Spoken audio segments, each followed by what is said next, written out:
Hello and welcome to History 1000C, the emergence of a global society. My name is Dr. Tracey-Anne Cooper and I'm a full-time professor in the History Department at the Queen's Campus here at St John's.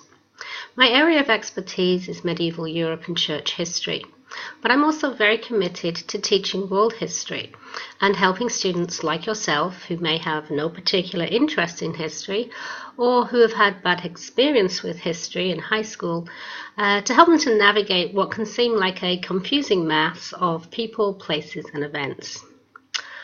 This course is really quite the undertaking to make sense of what happened in the world since 1500. That's over 500 years worth of stuff. But of course we cannot possibly try to cover what has happened to everyone, everywhere in that time period. Instead, I will guide you through one understanding or one interpretation of how events fit together. Another historian may emphasize different things or talk about different events. But the goal is the same, and that is to encourage students to take an active role in understanding the events that have shaped this globalized world, and to understand the historical forces that may have come to play in shaping their own lives and their own world particularly. The basic structure of the class will be this. The first thing we will do each day is look back at the discussion posts that other students have made the previous day and comment on them. If you've not done so already, you can also do this at the end of the day.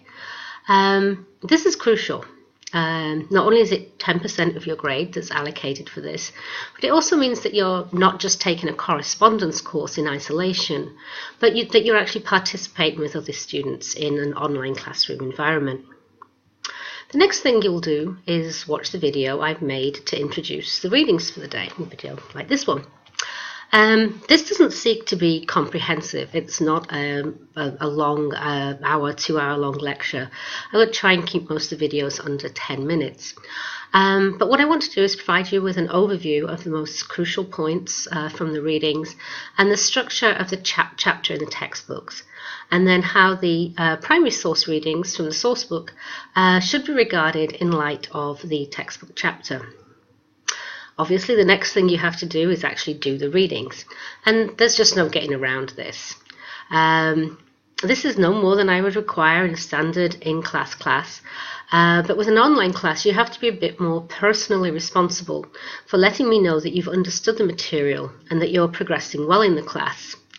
In an in-class class, I might do this by asking you questions or doing some group work exercises to ensure that you're progressing. This is pretty much the same thing, except that you have to write down all your answers. You can't say them to me. So it's just that little bit more demanding of personal responsibility because there's a bit more writing involved. So you're going to do this through a variety of exercises that will build on one another, so that you have a deeper and deeper understanding of what's going on in the class. The first thing to do is understand that there are two books in the class, the textbook, Frameworks of World History, and the source book, Sources for Frameworks of World History. You will need them both, and you will read a chapter in each per day of the class. In terms of exercises each day, there are basically three. Number one, the test. This is based on the reading from the textbook. It's a variety of multiple choice, true, false, or fill-in-the-blank questions. You have only one attempt, but there is no time limit. You do actually need to do the reading before you try to take the quiz. Don't try to cut corners by just looking up the answers as you go along, or you'll find that the questions will not make a lot of sense, or you may get the context wrong and therefore the question wrong. There are 17 of these tests in total, and they represent 25% of your grade. The second exercise is a quiz, and this is based on the reading in the source book. So the source book, not the textbook. These questions ask you to write a substantial paragraph in response to prompts that should inspire you to interpret the primary sources that go along with the textbook chapter. A perfunctory, short or badly written answer will not receive a high grade. This is not just a matter of checking the box, it's a matter of good writing and good analysis. So it's not simply a matter of writing any old thing that comes into your head.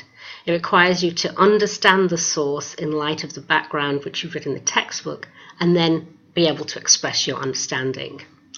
Your answer should include at least 5 gradable points. A point which expresses a historical idea, or pieces of evidence, substantial pieces of evidence drawn from the source which prove an historical idea. This is supposed to be hard. Okay, this is not a matter of simply looking up an answer and writing it down.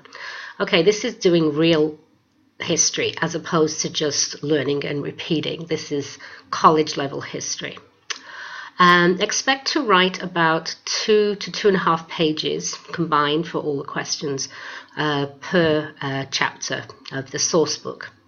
There will be 17 of these quizzes, 1 for each of the chapters in the source book, plus 2 which are based on the 2 films we'll watch in this class, Charlie Chaplin's Modern Times and Atomic Cafe.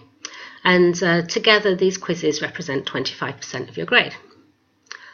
So the third part, which sort of builds on this and pushes you even further to advance a deeper historical understanding, is the historical empathy post.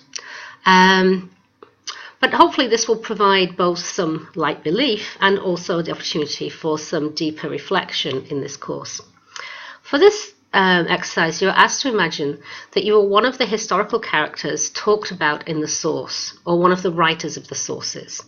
And then you will write a post, which should be over 200 words or 150 words if it's poetry or song, in which your character reflects on one or more of the framing the argument points which appear on the first page of each chapter in the textbook. Okay. So you're taking one of the sources from the source book and correlating it with the framing the argument points in the textbook. And then what you write, your actual post, can be in any form that you choose. It can be a conversation, but please let us know who your character is having a conversation with. It can be a letter or a journal entry.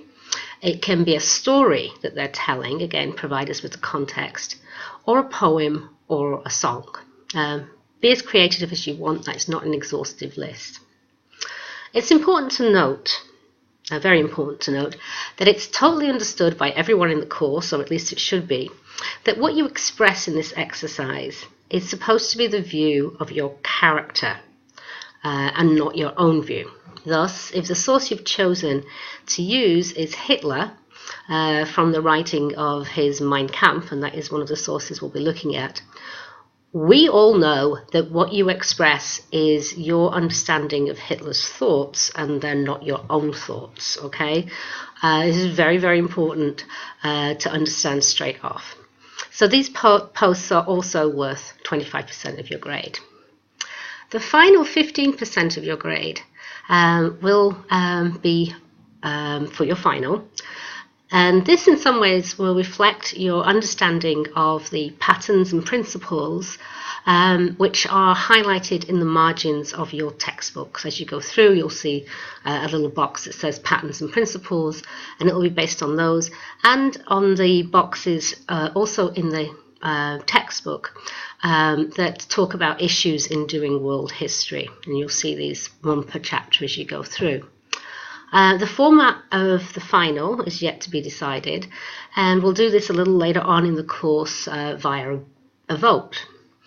What I prefer to have you do is some kind of group work leading to the production of an online presentation. I think that's much more interesting than giving you a standard final exam. But you might not think so. And I'll give you the opportunity for input a little later on in the class as we decide what our final exam is going to be. And that's going to be worth 15% of the day, of the grade. So for today, after watching this video, you should look down the list provided at the top of the page underneath this video, which is called a day's work. And there'll be one of these per day of the class. And you basically run through each assignment in turn.